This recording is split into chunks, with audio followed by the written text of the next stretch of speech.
Que le Seigneur William Mariam Branham vous bénisse. Nous allons donc prendre la parole de Dieu. Là où nous sommes arrêtés, c'est là où nous allons lire. Nous prenons Luc chapitre 9, le verset 34 à 35. Il est dit, comme il parlait ainsi, une nuée vint les couvrit, et les disciples furent saisis de frayeur en le voyant entrer dans la nuée. Et de la nuée sortit une voix qui dit, celui-ci est mon fils élu, écoutez-le. Amen. Vous pouvez vous asseoir. Une fois de plus, que Papa Branham vous bénisse tous. En étant assis, je profite de lire Matthieu 17, le premier au deuxième verset, qui dit, 6 jours après, Jésus prit avec lui Pierre, Jacques et Jean, son frère, et il les conduisit à l'écart sur une haute montagne. Il fut transfiguré devant eux, son visage resplendit comme le soleil, et ses vêtements devinrent blancs comme la lumière. Amen, amen. Que Papa Branham bénisse une fois de plus encore la lecture de sa parole. Nous sommes très heureux ce soir d'être encore en direct. Amen, amen. C'est une joie. Nous étions un peu coupés du reste du monde, mais le Seigneur a fait grâce que nous voici encore une fois de plus dans la maison du Seigneur. Alors, nous avons déjà débuté la deuxième dispensation avec Jésus et la nuée.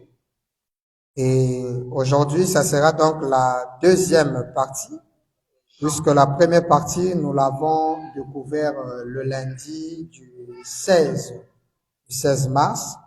Donc aujourd'hui, nous allons toucher la deuxième partie. Alors, vous allez remarquer qu'on vient de lire cette écriture de Luc qui parle de la même histoire. Là, Luc nous dit qu'ils étaient stupéfaits de voir Jésus entrer dans la nuée. Amen. Nous avons montré que dans cet événement, il y a deux choses importantes à retenir. Il y a d'abord l'ordre de sa venue et il y a l'adoption. Mais en ce qui concerne l'adoption, nous n'avons pas voulu insister dessus. Pourquoi? Parce que il y a tout un enseignement là-dessus qu'on pourra dans les jours à venir voir. Mais ici, nous sommes en train d'être focalisés sur notre sujet, la nuée. Et la nuée dont nous sommes en train de découvrir, c'est la nuée de gloire que nous croyons est venue en ce mois de mars. Le mois de mars, nous avons dit, c'est un mois très très important. Et c'est un mois qui nous rappelle beaucoup de choses. Et même le livre des sceaux a été prêché, la prédication sur les sceaux, c'est en mars. Et pendant que je vous parle, nous sommes en pleine semaine de sceaux. Et aujourd'hui, 18 mars 2026, le 18 mars 1963, William Branham monte du haut de la chaire pour ouvrir le premier sceau. Le premier sceau fut prêché le 18 mars 1963. Donc nous sommes à l'ouverture du premier sceau. Et c'est dans le premier sceau qu'on comprend que le cavalier qui vient sur un cheval blanc n'est pas Christ, mais c'est plutôt l'antichrist qui vient pour séduire les habitants de la terre. Mais gloire soit rendue à Dieu parce que nous avons la victoire. Amen. Parce que notre Christ aussi vient sur un cheval blanc. Et lorsqu'il descend, il a un nom nouveau. Or, l'Antichrist qui vient sur un cheval blanc, lui, il se présente au nom Jésus. Or, l'épouse dans le premier sceau, au paragraphe 284, a compris par la voix du Seigneur que Jésus a changé de nom et que ce nom serait révélé dans les sept tonnerres. Amen. Et ça, nous l'avons découvert dans le premier sceau et c'était le 18 mars 1963. Amen, amen. Alors, donc, nous avons lu le deuxième passage de Matthieu chapitre 17. Matthieu chapitre 17 que William Branham vient de mettre l'ordre. Au premier verset de Matthieu chapitre 17, on nous dit, 6 jours après, Jésus prit Jacques, Jean et Pierre, il les conduisit à l'écart de la ville sur une haute montagne. Dès qu'ils arrivent sur la montagne, la Bible dit qu'il fut transfiguré. Donc la transfiguration devient le deuxième acte, c'est-à-dire le premier acte, c'est se retrouver sur la montagne. Et là, la nuée n'est pas là. Deuxième événement, c'est la transfiguration. Jésus quitte se transfigurer, la nuée n'est pas là. Mais lorsque nous avons vu le plan de la nuée, depuis la première dispensation, c'est-à-dire avec Moïse, nous avons compris qu'il ne peut pas y avoir transfiguration sans qu'il y ait la nuée. Parce que c'est la nuée elle-même qui transfigure la personne. Amen. La transfiguration ne peut que se faire lorsqu'il y a la nuée. Parce que nous avons montré d'abord que la nuée elle-même, elle est formée lorsque Dieu descend sur la terre. Lorsque Dieu est sur la terre, c'est Dieu lui-même qui crée la nuée. Amen. Lorsque Moïse, l'Éternel était descendu dans le premier exode, il est descendu sur la montagne de Sinaï. C'est lorsqu'il est descendu sur la montagne qu'il s'est formé une nuée. Retenez ça bien, c'est la formule. C'est quoi, si vous ne comprenez pas la formule, vous aurez des problèmes. Déjà, Frère Branham nous a montré que le Nouveau Testament n'était que la clé de voûte qui reliait l'Ancien et cette dispensation du Saint-Esprit. Donc, comprenez très bien. Alors, ce que nous pouvons saisir, c'est que c'est quoi? C'est d'abord, la nuée est créée lorsque l'Éternel, c'est-à-dire Dieu, est sur la montagne. Et Jésus était la parole faite chair. Depuis le jour du baptême, il a été dit, celui-ci est mon fils bien-aimé. Amen. En qui je prends plaisir du demeurer. Donc la divinité était voilée dans la personne de Jésus. Et Branham dit, c'est ce jour-là, lors de son baptême, qu'il est devenu la parole faite chair. Il était Dieu, sous la forme d'un homme. Maintenant, lorsqu'il s'est retrouvé sur la montagne, cette nuée-là a été créée par sa présence. Pour ainsi dire, la nuée est sortie de lui. Amen. Et ça, je crois que sans écriture, tous les chrétiens vont dire Amen à ça. Que la nuée, mais puisque la nuée, c'est là où habite Dieu. Dans la nuée, nous avons vu avec vous que quelqu'un habite dedans. Et le quelqu'un là était venu en chair une fois avant qu'il ne vint en Jésus. Il y a eu une manifestation de sa personne. Il y a eu la nuée. Amen, amen.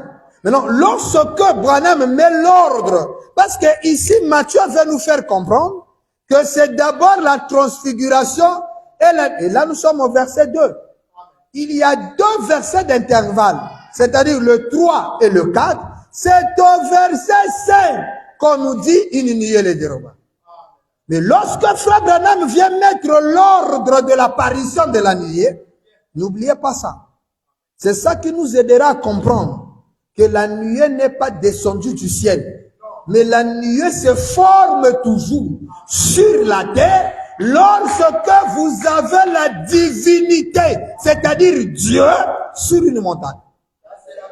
Retenez ça. Alors, lorsque Branham se tient sur la montagne, vous comprenez?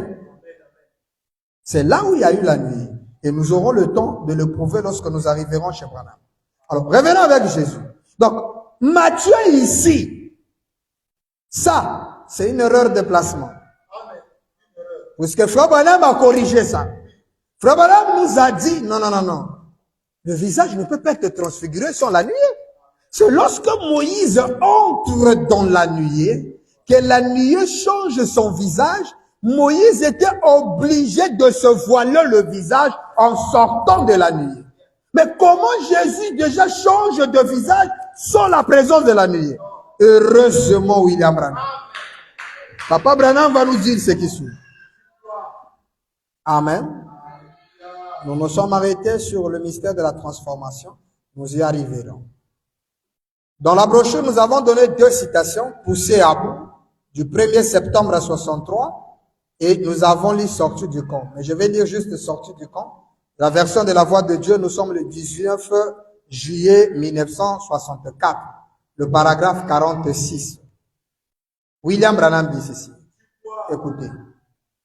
Amen. Donc, j'ai dit poussé à bout du 1er septembre 63, soit parce que le matin, il prêche le signe. Mais le soir, il prêche poussé à bout.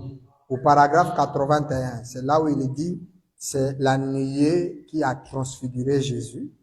Et nous prenons donc le paragraphe 46 de la brochure Sortie du camp.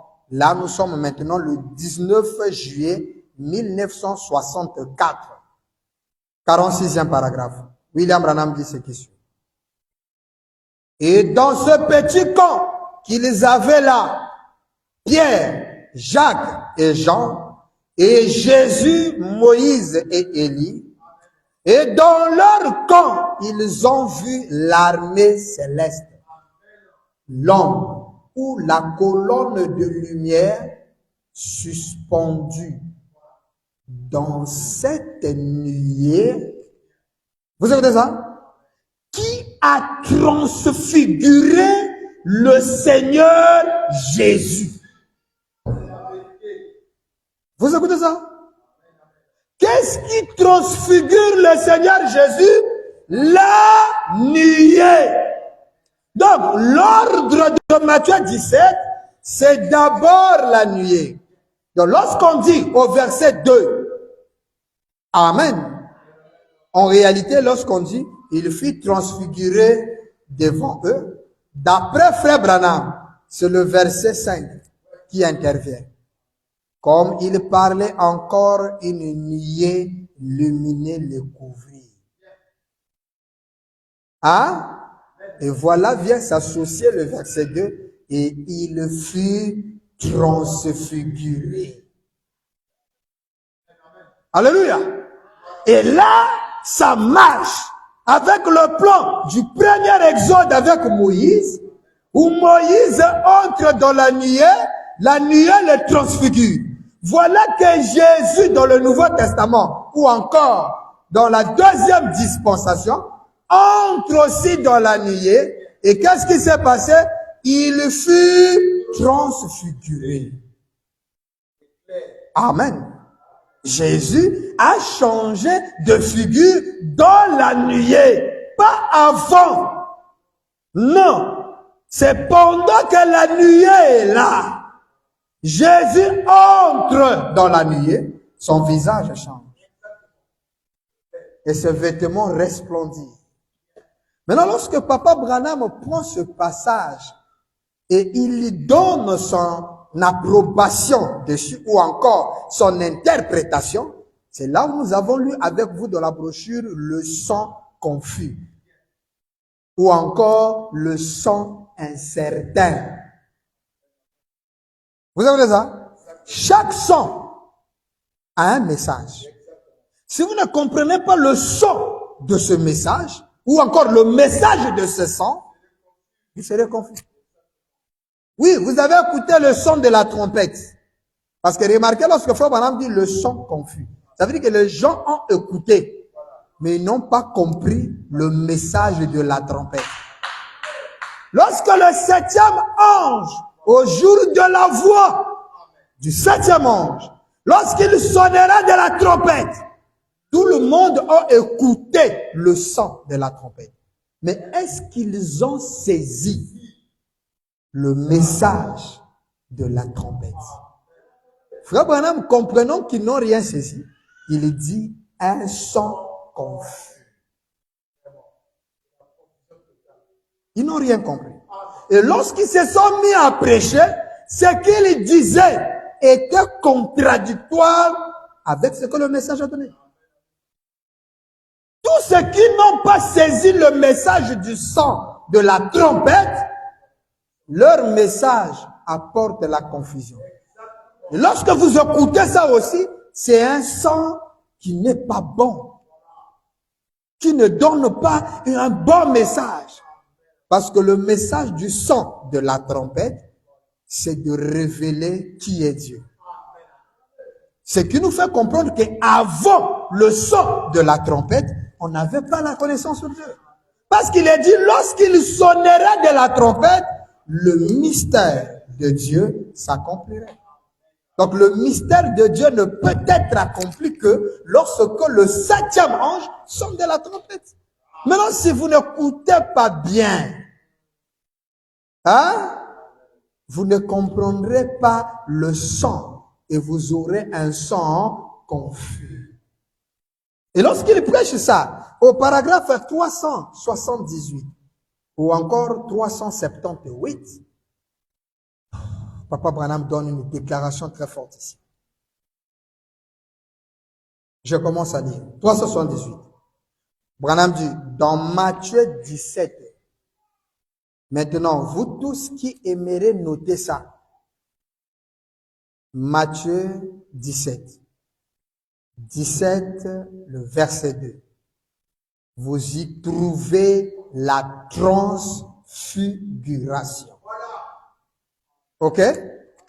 Maintenant, Branham dit, eh bien, si vous prenez, Branham dit, si vous avez le lexique grec, c'est-à-dire l'interprétation des mots et des paroles de l'original grec de la Bible, Branham dit, examinez cela là. En rapport avec la transfiguration, il est dit dans le lexique, le mot approprié, c'est « il fut transformé ». Donc, non seulement que le visage de Jésus avait changé, mais toute la forme avait changé. Donc, s'il était rentré un homme en robe blanche dans la nuée cette fois-ci a transformé son être.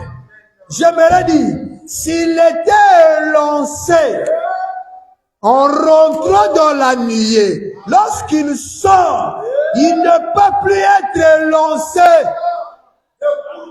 Il sera court. S'il était chétif, en rentrant dans... On dit amen à ça. En sortant, il doit devenir robuste. Hein? Mais c'est Frère Branham qui soutient le mot transformé. Papa, maintenant, si Frère Branham nous a dit que Matthieu 17, c'était l'ordre de la venue. Jésus entre dans la nuée, se transforme. Moi, je me demande, jusqu'à aujourd'hui, les amis chrétiens, quelle forme de Jésus attendez-vous? Parce que dans l'ordre de sa venue, Jésus tout entier est transformé. Oh, c'est quelqu'un peut m'entendre ça? Transformer veut dire changer de forme. Frère Branham continue. Il dit, je crois que c'est, laissez-moi voir si j'ai ça maintenant même. Matthieu 17. J'ai tout ça ici. 6 jours après, Jésus prit avec lui Pierre, Jacques et Jean son frère. Il les conduisit sur une haute montagne. Il fut transfiguré devant eux. 379. Branham prend la parole. 379. Or, Souvenez-vous, ce que le véritable grec dit qu'il a fait. Amen. Quelqu'un écoute ça? Suivez Frère Branham bien. Il va vous poser une question. Savez-vous ce que le véritable grec dit sur ces sujets? En étant transfiguré devant eux, il changea son apparence.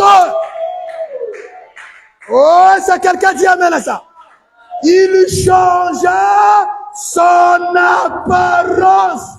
Eh, les amis chrétiens, Jésus changea son apparence. Alors la question est celle-ci. Quelle apparence avait-il? Hein? Continuons. Oh, le message est merveilleux. Vous voyez que les gens ne prêtent pas attention au message. Vous écoutez ça? Mais ça, c'est grave. Comment un chrétien, un croyant du message, peut prendre le dessin de Hoffman et mettre dans l'église pour montrer que ça, c'est la forme de Dieu? Non!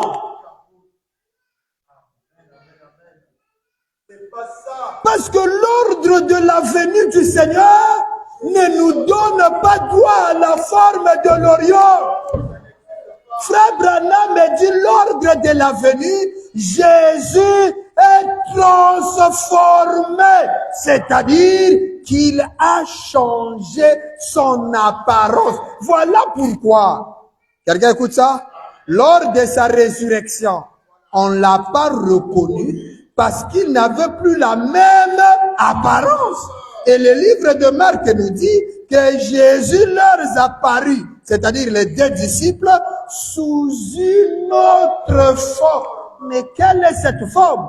Les deux disciples ont appelé cette forme-là étranger.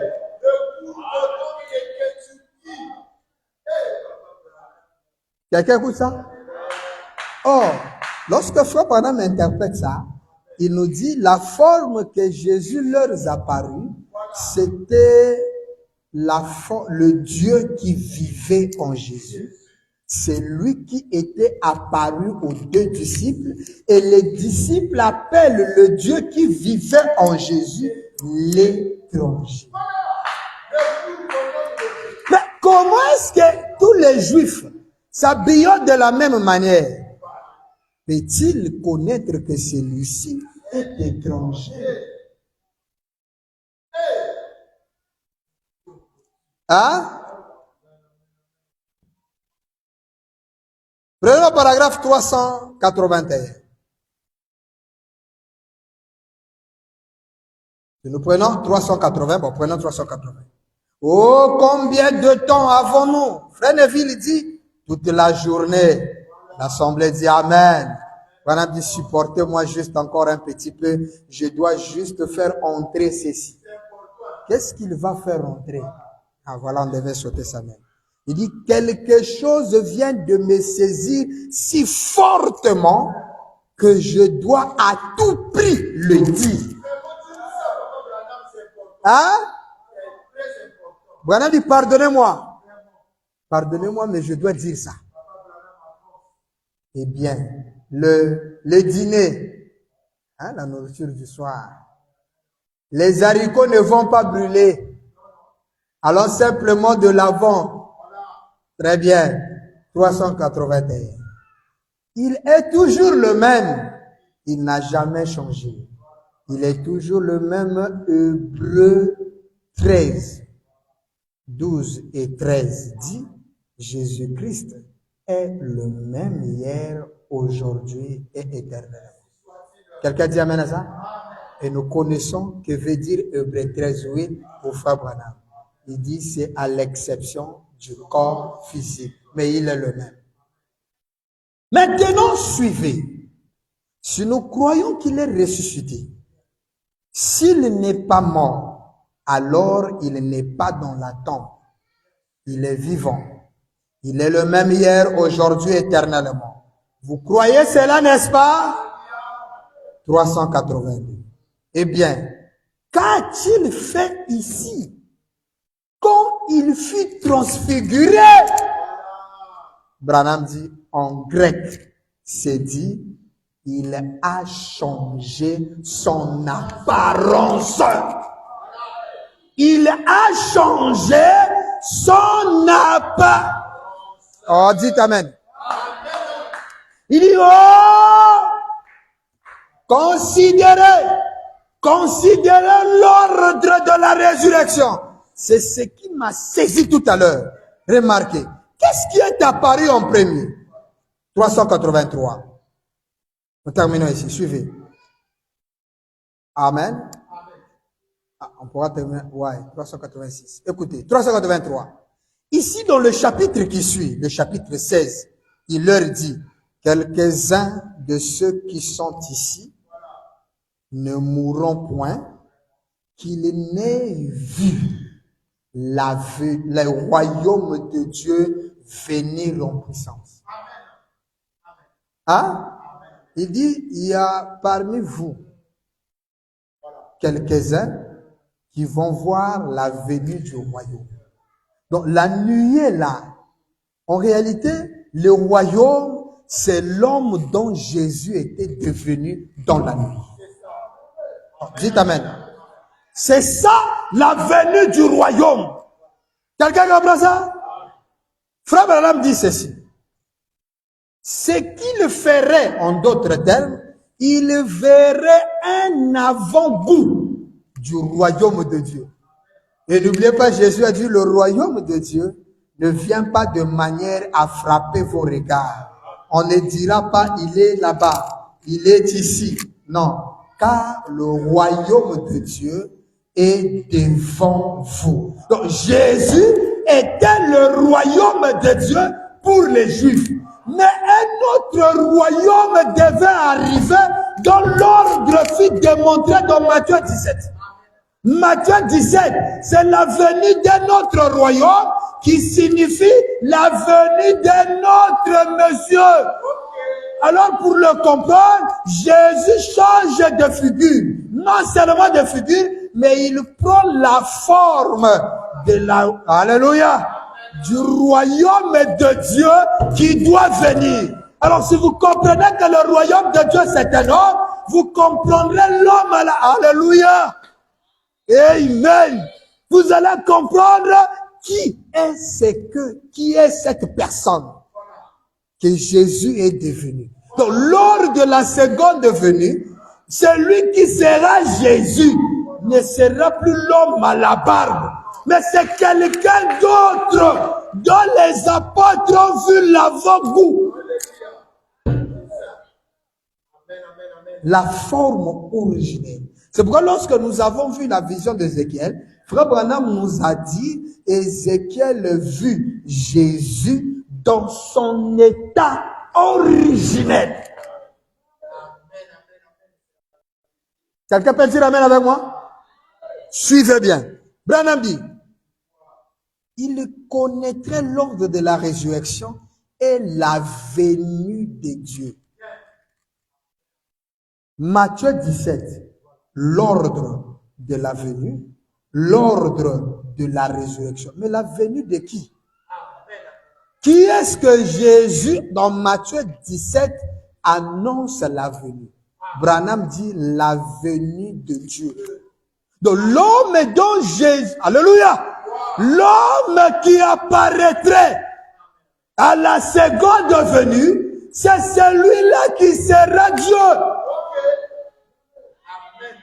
Hein? Donc dans la nuée, Jésus a pris la forme de Dieu. Parce que Branham dit la venue de Dieu. Voyez? Il dit c'est au chapitre 16. Eh bien, il monte là-haut. Et que s'est-il passé? Son apparence a été changée. En d'autres termes, il s'est révélé sous un autre aspect. Alléluia. Il s'est révélé sous un autre. Eh frère, comment pouvez-vous fermer les yeux pour prier et avoir l'image de l'Orient devant vous? Paul a dit dans les Thessaloniciens, lorsque la gloire de Dieu quittera le temple pour un autre tabernacle, le diable, l'adversaire, Satan, qui s'élève au-dessus de tout ce qu'on appelle Dieu, il entrera lui-même dans le temple de Dieu, là où la gloire vivait. Lorsque vous allez voir ça, vous fuyez dans les montagnes. Car sur les montagnes, l'Éternel était Dieu des montagnes. C'est sur la montagne que le visage est gravé. C'est sur la montagne que le nom est gravé. C'est sur la montagne, alléluia, que la nuée est apparue. Amen. Branham dit, il regarde l'église, comme je peux regarder l'église ce soir. Est-ce que l'église comprend? Branham pose la question, est-ce que vous me saisissez? L'assemblée dit, amen. Branham vous pose la question, est-ce que vous me saisissez? Est-ce que vous êtes en train de saisir que lorsque Jésus est monté, il avait changé d'aspect? Donc Jésus a changé d'aspect et l'aspect que Jésus a pris dans Matthieu 17, c'était l'aspect de Dieu. Et ça devait réjouir vos cœurs. C'est là où Branham dit, oh, est-ce que les gens là me comprennent? Ces choses-là, lorsqu'on dit ça, le diable veut vous embrouiller. C'est pourquoi tu es distrait. Tu me regardes, mais tu es loin. Frère Branham me pose la question, est-ce que vous me saisissez? Il dit, qu'avons-nous vu qui était une révélation? L'autre jour, selon l'Apocalypse, là nous sommes en 385. La signification de l'Apocalypse, un sculpteur, ça a été fait ici. Il a fait quelque chose, et puis ce qu'il fait, c'est qu'il ôte tout simplement le voile et dit, le voici. 386. Branham dit, que faisait-il ici? Dans Matthieu 17, qu'est-ce qu'il faisait? Branham prend 385 pour vous montrer la loi du dévoilement. Donc, Matthieu 17, Jésus, le voile, parce que Jésus, frère Branham dit, l'Apocalypse, c'est la révélation de Jésus-Christ. C'est-à-dire le dévoilement de Jésus. Celui que nous appelons Jésus, qui a marché en Galilée, n'était qu'un voile qui cachait un autre monsieur à l'intérieur. Maintenant, lorsque l'Apocalypse vient, l'Apocalypse le dévoile, c'est-à-dire Jésus s'ouvre, se dévoile et fait sortir quelqu'un. Et le quelqu'un là, c'est celui qui est apparu dans Matthieu 17.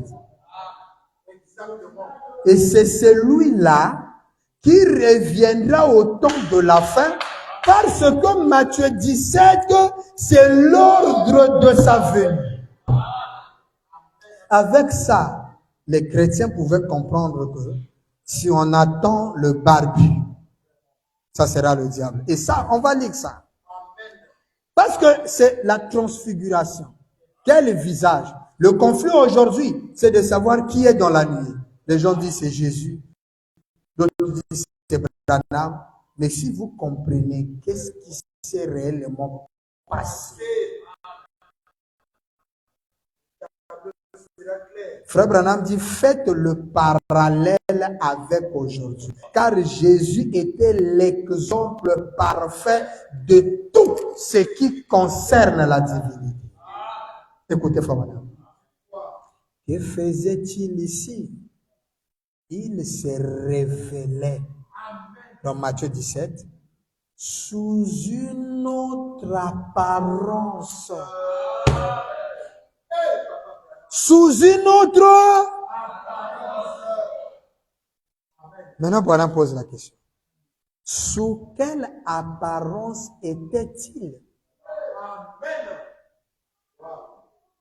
Dans une forme glorifiée.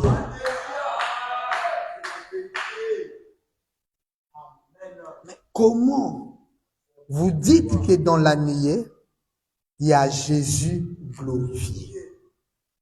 Et vous nous présentez une nuée avec la face de Hoffman dedans. Oh non, frère Branham a dit, c'est là. Nous allons lire. Branham va vous dire que celui qui est dedans là, c'est un Jésus que Hoffman n'a jamais peint. Nous allons arriver.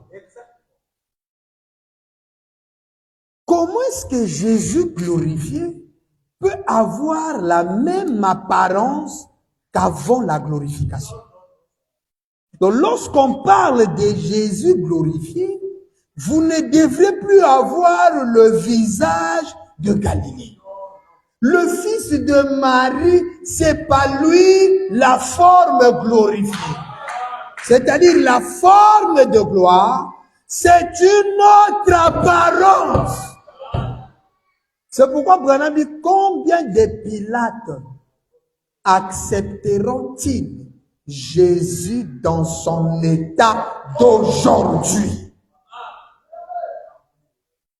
Hein? Dans une forme glorifiée, transfigurée. Branham dit sa venue. Hein? Sa venue.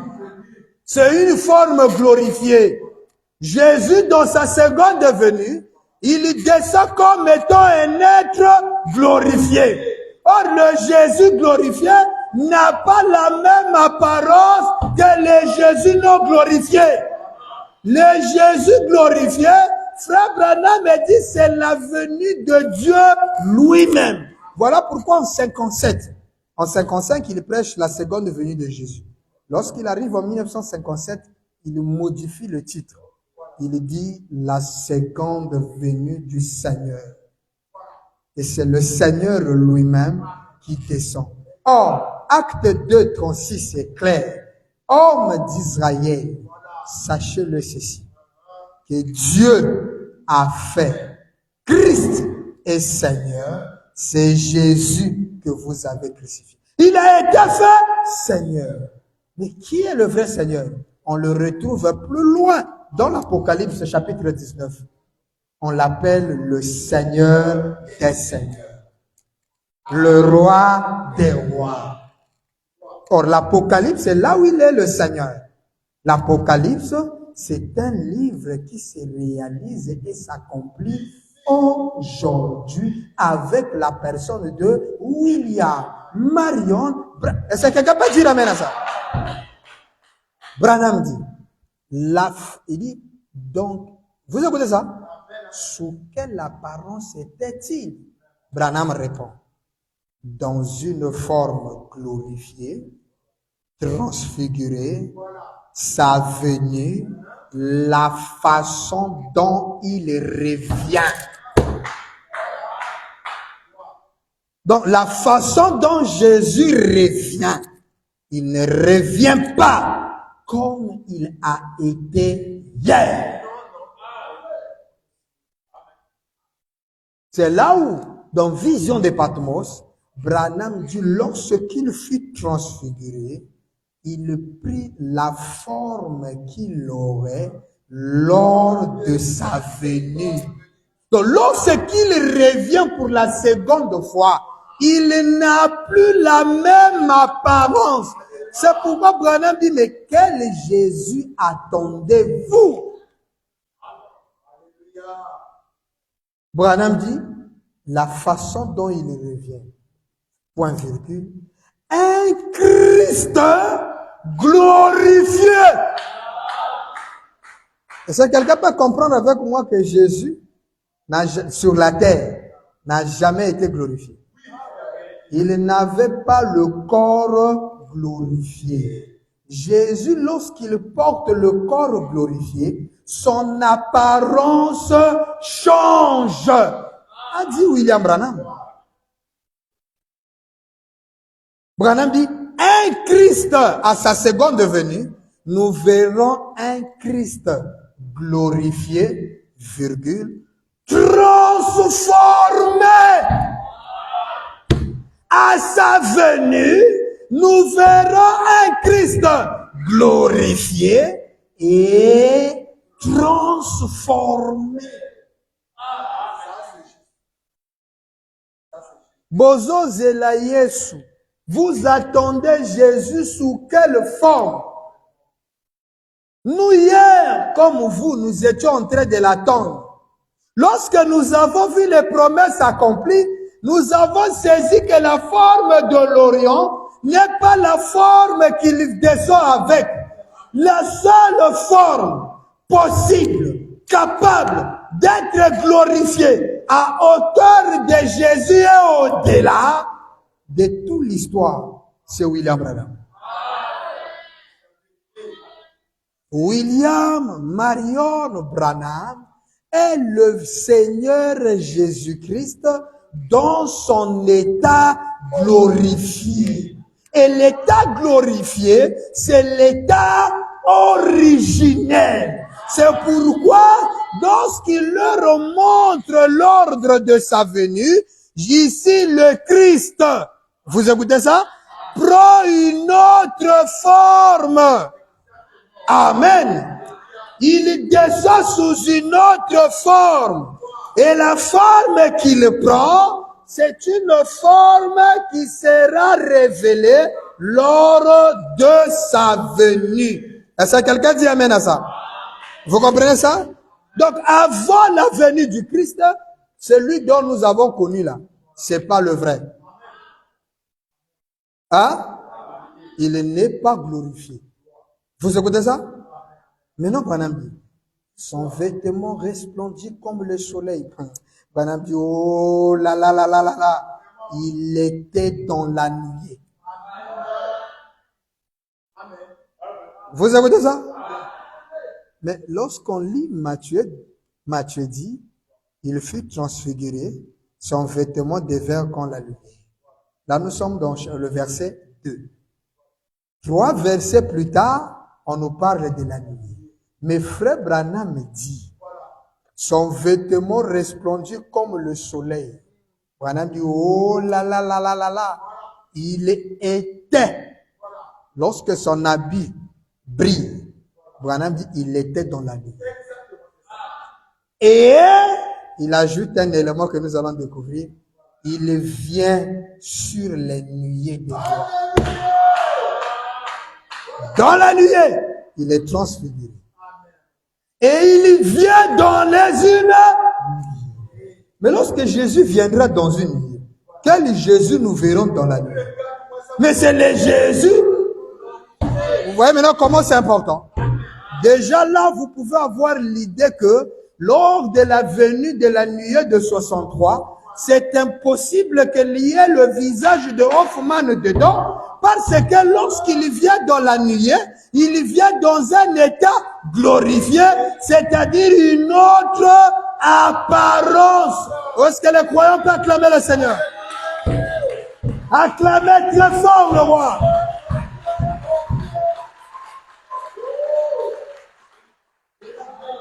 Écoutez la seconde venue. Il vient, hein? Il vient sur les nuées de gloire, virgule, couvert d'une nuée. Il vient sur les nuées de gloire, mais lui, il est couvert d'une nuée. On verra ça lorsqu'on verra la vie. Non pas un petit cumulonimbus blanc là-bas, mais la nuée sur laquelle il revient est une nuée de gloire, virgule, tous ses anges avec lui. Donc, lorsqu'il descend dans la nuée, il est entouré de ses anges.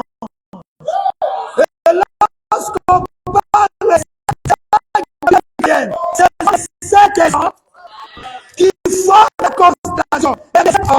l'environnement et il vient dans les cieux. Branham dit, Alléluia! Oh là là là là là là! C'est comme ça qu'il revient. Il revient sur une nuée de gloire. Vous avez vu la nuée. Il revient dans la nuée.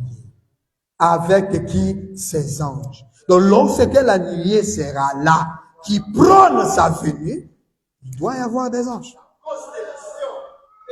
Quelqu'un comprend ça? Alors lorsqu'il descend dans cette venue, remarquez, il ne peut pas avoir le visage de Hoffman. Non, parce que le visage d'Hoffman, c'était l'à peu près de l'apparence qu'il avait, l'aspect qu'il avait l'Orion. Mais or, pour la seconde venue, Dieu lui amène sur la montagne. Non seulement qu'il l'adopte, mais il montre la seconde venue. Et lorsqu'il révèle la seconde venue, il montre un autre aspect. Et Branham dit que ça se passe, Jésus est dans la nuée. Et c'est dans la nuée qu'il viendra, dans un état glorifié, qui veut dire transformé. Hein? Écoutez ça. Est-ce que ça vous fait du bien? Il y a ici un homme qui peut allumer la lumière. Nous sommes le 29 décembre 63. Quelqu'un écoute ça?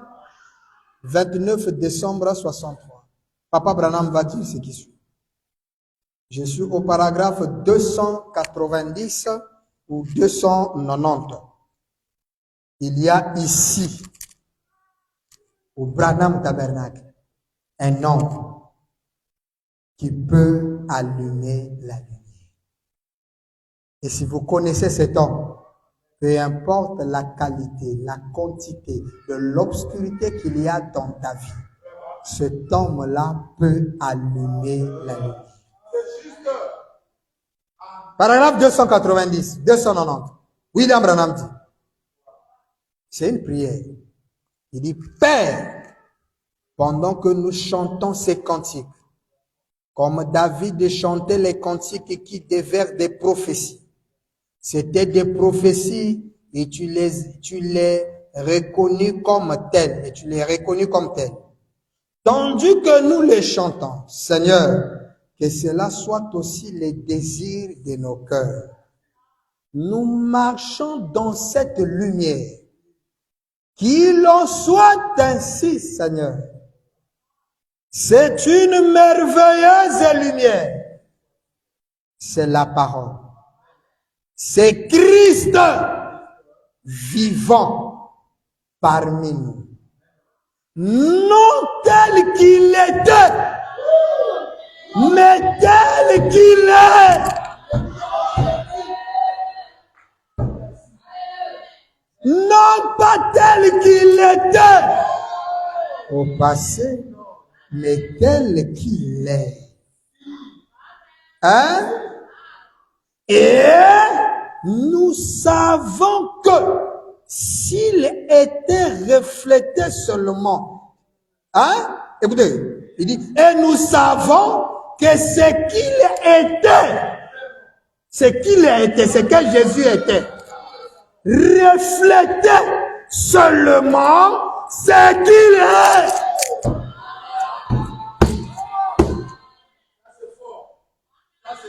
Ce qu'il était hier ne reflétait que ce qu'il est. Donc le corps de l'Orion n'est que le type du corps véritable du Seigneur. Dites Amen. Mais il reflétait ce qu'il est ici. Et je vais confirmer avec une déclaration ici. Écoutez ça. Le message est merveilleux. Papa Branham va dire ce qui suit. Écoutez cette déclaration. Vous allez comprendre comment est-ce que ça va marier avec ce que nous sommes en train de dire. Papa Branham va dire quelque chose ici. Josué, le vaillant guerrier. Josué, le vaillant guerrier, Nous sommes en 1955, le 19 janvier 1955. Josué, les vaillants guerriers, 19 janvier 55. Vous écoutez ça? Le paragraphe 14. Papa Branham dit ce qui suit. Écoutez. Il dit écoutez. Si mon esprit était comme mon ombre,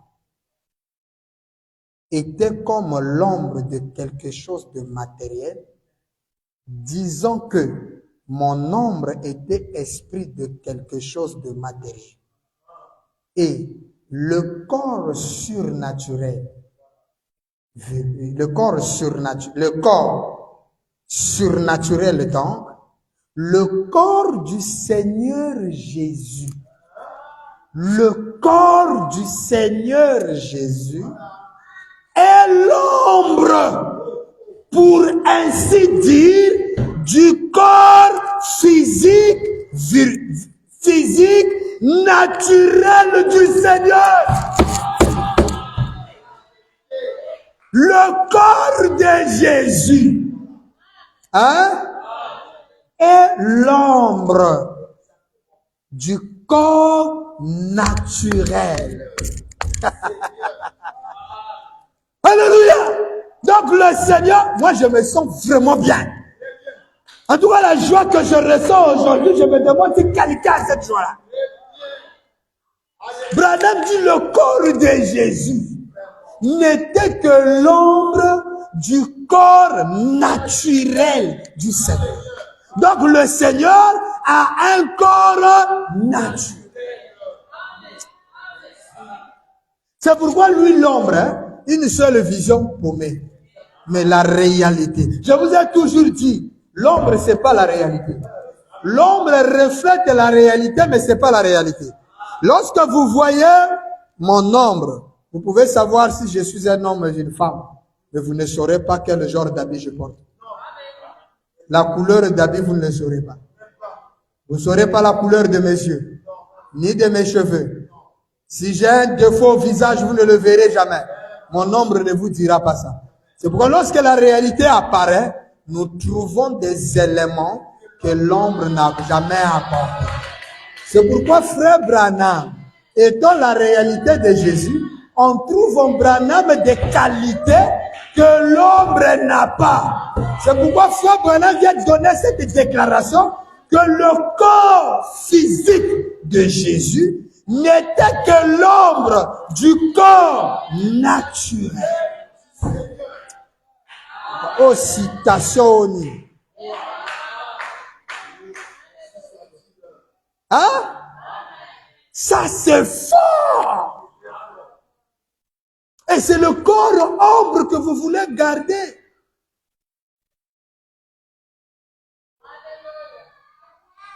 Non, bien aimé, le corps là est éternel. L'ombre, un corps ombre qui n'est même pas la réalité. C'est pourquoi la question est dit, nous voudrions voir Jésus. Nous voudrions voir Jésus. Mais pour voir Jésus, il faut qu'on sache quel genre de personne nous allons voir. Parce que si nous avons l'idée de Hoffman, en tout cas, nous aurons des problèmes. Nous aurons des problèmes. Lisons ça. Tout ça, c'est la nuée qui nous cherche des problèmes. Hein? Nous prenons 1963. Frère Branham prêche le sermon qu'il a beaucoup prêché. Hébreux 13:8. Alors là, nous sommes en 1963, le 4 juin. Et 1963, après les sauts, Branham a beaucoup prêché sur Jésus-Christ. C'est le même hier, aujourd'hui éternellement. Alors, donc, c'est prêché le 4 juin 63, Jésus-Christ le même hier, aujourd'hui éternellement. Prenez ça puisqu'il y a beaucoup de brochures ou beaucoup de prédications ayant ces titres-là. Donc, celui-ci, c'est lui du 4 juin 63. Je commence depuis le paragraphe 65 en descendant. Amen. Je crois que c'est par là que nous allons terminer. Écoutez, Papa Branham. 65. Tout, c'est la parole de Dieu. Et maintenant, il a promis d'être ici ce soir. Frère Branham est à Tucson en Arizona. Il leur dit, il a promis d'être ici ce soir. Tucson en Arizona. Il dit, là où 2 ou 3, pour vous mettre dans l'embrouillement, regardez ce qu'il donne. Là où 2 ou 3 se rassemblent, Branham dit, croyez-vous cela? Croyez-vous cela? Branham dit merci d'avoir dit Amen. 66. Eh bien, alors, vous avez écouté le paragraphe 65? Le paragraphe 65. Il dit, il a donné une promesse qu'il doit être ici ce soir. Alors, lorsque Jésus dit qu'il est ici ce soir, lorsqu'il donne la promesse d'être ce soir, ça veut dire que ce soir, là, on doit le voir. OK? Maintenant, Branham pose la question. Il dit, il donne le verset d'abord qui dit, là où 2 ou 3. C'est ce que nous disons dans la prière, frère, prions le Seigneur. Seigneur, tu as dit, là où 2 ou 3 sont rassemblés en ton nom, tu seras au milieu d'eux. Est-ce que tu sais qui sera au milieu d'eux? Maintenant, Branham prend ce passage pour affirmer qu'il est ici. Maintenant, il pose la question à l'Église. Eh bien, alors, s'il l'est, c'est-à-dire que s'il est ici, à quel genre de personnes attendrons-nous? Donc, lorsqu'on dit là où 2 ou 3 sont réunis, je serai là. Cette écriture veut dire que nous aurons une personne là. C'est ce qu'il dit, non? Sinon, la question serait, ne sera pas quel genre de personne. S'il y a une personne, ça veut dire que quelqu'un sera là, dont nous ignorons l'aspect. Mais nous tous, lorsque jadis on lisait ce passage, on se disait que c'est le fils de Marie qui sera là. Branham dit, s'il l'est, à quel genre de personne nous attendrions-nous? Si nous allions le chercher, mais puisqu'il a dit qu'il sera au milieu de nous. Donc Branham, lorsqu'il dit, il est ici. Lorsque vous dites qu'il est ici, il doit être une personne. Maintenant, on doit chercher, Branham dit, quel genre de personne ça sera. Il dit, chercherions-nous à trouver un homme en robe? Parce que ton Jésus à toi, dans ta tête, il porte pas pantalon. Vrai ou faux? Le Jésus que toi, tu as dans la tête là, c'est pas un homme en pantalon. C'est un homme en robe comme l'a dessiné Hoffman. Vrai ou faux? C'est ce que le monde a dans leur tête. Branham dit, est-ce que nous allons chercher un homme en robe, aux longs cheveux, avec une barbe? Serait-ce 3 points. Il dit, cela pourrait-il être Jésus? Il vous pose la question. Hein? Lui-même, il dit, n'importe qui peut porter une robe, une longue chevelure et une longue barbe. N'importe quel imposteur peut faire cela. Il y a beaucoup d'hommes qui portent une robe ce soir, qui ne connaissent pas Dieu, pas plus qu'un autochtone n'en sait au sujet des chevaliers égyptiens. C'est vrai, mais ce n'est pas ce que nous cherchons. Le Jésus de Branham n'est pas un Jésus en robe. Alors que toi, dans ta caboche. Tu as un homme à la longue barbe, l'image d'Hoffman. Tu risqueras d'avoir un terroriste, un djihadiste chez toi. Voilà, nous regardons, nous voulons un dignitaire. En effet, lui ne l'était pas. 67. Que cherchons-nous? Les empreintes des clous et les marques des épines. Regardez, il est en train de disqualifier la barbe. Il disqualifie la robe. Il a d'abord disqualifié quoi? L'apparence, la forme. Là, il disqualifie la barbe. Ok? Il vient de disqualifier les longs cheveux. Il vient de disqualifier la robe. Et là, maintenant, c'est les marques de clous qu'il avait dans sa main. Il les disqualifie. Les empreintes des épines, il disqualifie. Il dit n'importe quel imposteur peut s'habiller comme cela. Ça ne serait toujours pas lui. 68. Et comment savons-nous qu'il portait une robe? Et comment il s'habillait? Frère Branham doute même, il dit, qu'est-ce qui vous prouve qu'il portait la robe? Qui connaît vraiment la forme qu'il s'habillait? Nous savons seulement cela, 69. Aurait-il l'aspect? Branham revient encore. Écoutez ça bien. Paragraphe 69. Aurait-il l'aspect?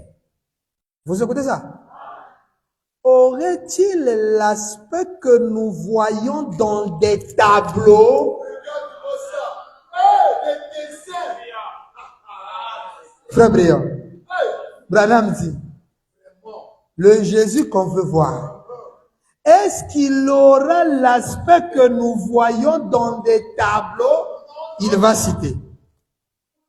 Dans les tableaux que les peintres ont peints. Est-ce que c'est cet aspect-là? Comment peux-tu prouver que dans la nuée, il y a cet aspect-là? Par quel miracle, quelle formule? Oh, Branham dit, tournez à droite, vous verrez son visage, son nez. Le visage et le nez qu'on voit dedans. C'est pas le visage du Galiléen. Dans l'ordre de sa venue, Branham a disqualifié ça. Depuis 61, Branham vous prépare pour vous dire, c'est pas ce visage-là. Ce visage, il arrive en 63 après les sons, il dit, n'était que l'ombre, une préfiguration de ce qu'il serait. Et là, il dit, il enlève la barbe, il enlève la robe, les longs cheveux, les marques d'épines, les marques de clous. Là, il botte en touche tous les dessins d'Hoffman.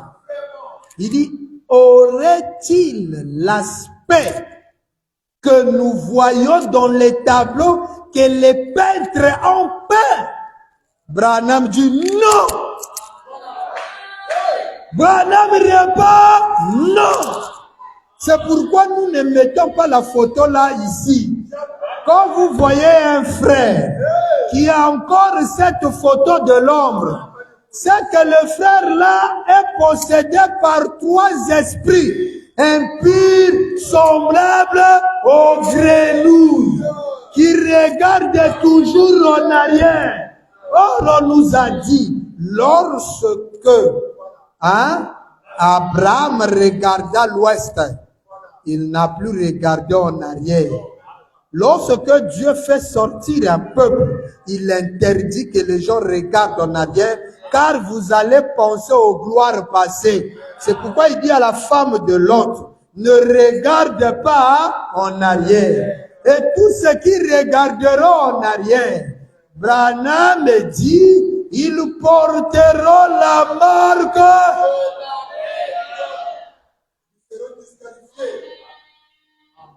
L'aspect qu'il va venir, l'aspect qu'il est ce soir, est-ce que c'est tel que nous le voyons dans les tableaux que les peintres ont peints? Ça, c'est la question. Branham lui-même répond, il dit non! Ça, c'est une peinture psychologique d'un homme, virgule, sa conception de l'aspect de Christ. Et si nous tablions là-dessus, quelle peinture sera véridique?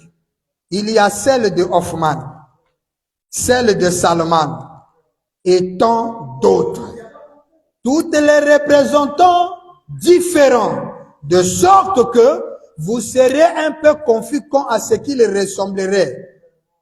Ressemblerait-il à la peinture de Hoffmann ou à celle de Salman ou à celle des autres? Branham dit, nous n'en savons pas. Voyez, si celle de Salman, il dit, si celle de Hoffmann est véritable, alors celle de Salman est fausse. Voyez, si celle de Salman est véritable, alors celle de Hoffmann est fausse. Et voyez, vous ne saurez pas à quoi vous attendre. Nous étions 69, 70 ou 70, il dit. Mais, comment l'identifierons-nous? Parce que Dieu est identifié par ses caractères. Branham dit, comment l'identifierons-nous? Eh bien, nous l'identifierons de la même façon qu'il s'était identifié au commencement. Si hier, on l'a identifié avec la lumière au-dessus de lui, un homme est capable de discerner les pensées. Aujourd'hui, on doit l'identifier de la même. Bon, dites-moi, qui a rempli les caractéristiques identifiables de Jésus aujourd'hui? Alors, si c'est frère Branham, comment pouvez-vous pas voir que William Marion Branham est le Seigneur Jésus dans sa forme réelle?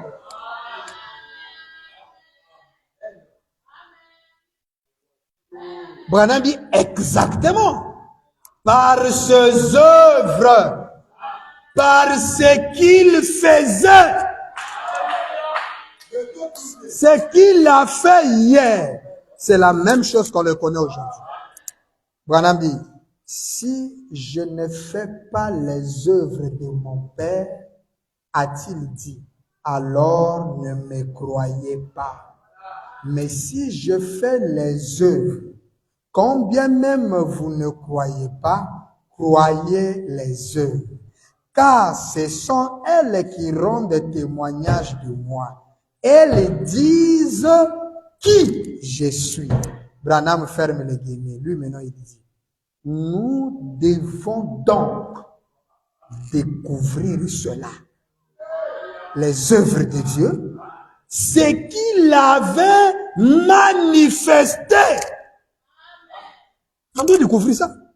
C'est pourquoi les chrétiens, avant de nous condamner, cherchaient d'abord à comprendre qu'est-ce qui nous a amené à reconnaître Branham comme étant Dieu. Mais c'est les mêmes caractéristiques qui étaient identifiées hier en Jésus. Frère Branham dit, nous devons donc découvrir cela, ce qu'il avait manifesté. Ce qui avait identifié Jésus-Christ hier devrait l'identifier aujourd'hui. Oh, est-ce que quelqu'un écoute ça? Est-ce qu'on peut répéter ça ensemble?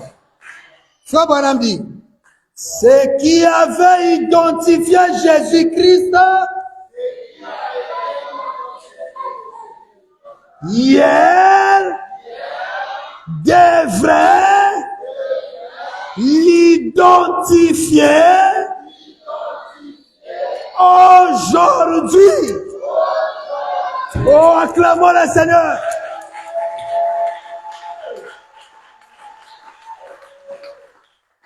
Donc, la forme qu'il a pris dans l'ordre de sa venue dans Matthieu 17 dans la nuée, c'est sa forme glorifiée.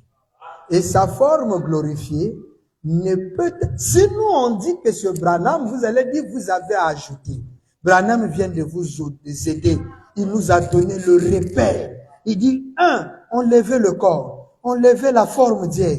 Mais vous allez les reconnaître par la même identification. Ce qui nous fait comprendre que la forme de Dieu aujourd'hui, la forme de Jésus aujourd'hui, c'est une forme identifiée depuis Matthieu 17. La nuée avait montré la vraie forme. En réalité, la face de Branham n'est pas apparue dans la nuée en 63. Depuis Matthieu 17, le visage de frère Branham était déjà dans la nuée. C'est pourquoi si vous comprenez Matthieu 17, vous allez saisir que ce qui s'est passé en 63 n'est que la réalité de Matthieu 17. Alors si Matthieu 17, il y avait le visage de la gloire glorifiée, c'est-à-dire de Jésus glorifié, la forme de Dieu, non pas celle de l'Orient, vous comprendrez que lorsque la nuée de 63 se manifestera, le visage qui sera, c'est le même visage qui habite la nuée. Est-ce que quelqu'un dit amen avec moi? Que le très haut Branham vous bénisse. Amen, amen, amen, amen. Vous écoutez ça? C'est une grande promesse. Voilà pourquoi en terminant, Jésus avait dit quelque chose que nous allons découvrir le vendredi. Nous prenons cela dans Luc 21, 26. Il dit, les hommes rendant l'âme de la terreur. Il est en train de parler de la venue du Fils de l'homme. Écoutez ça. N'oubliez pas que c'est 17. Vous écoutez ça? Écoutez bien. Les hommes rendant l'âme de terreur dans l'attente de ce qui surviendra pour la terre, car les puissances des cieux seront ébranlées. Alors on verra le Fils de l'homme venant sur une nuée avec puissance et une grande gloire. Jésus prophétise qu'on verra le Fils de l'homme dans la nuée descendre avec gloire. Maintenant, il dit, quand ces choses commenceront à arriver, redressez votre tête et levez vos têtes parce que votre délivrance approche. Donc, la délivrance du peuple arrive lorsque le Fils de l'homme apparaît dans la nuit. Quelqu'un écoute ça? Le vendredi, on va découvrir. Que le Très-Haut vous bénisse les vôtres.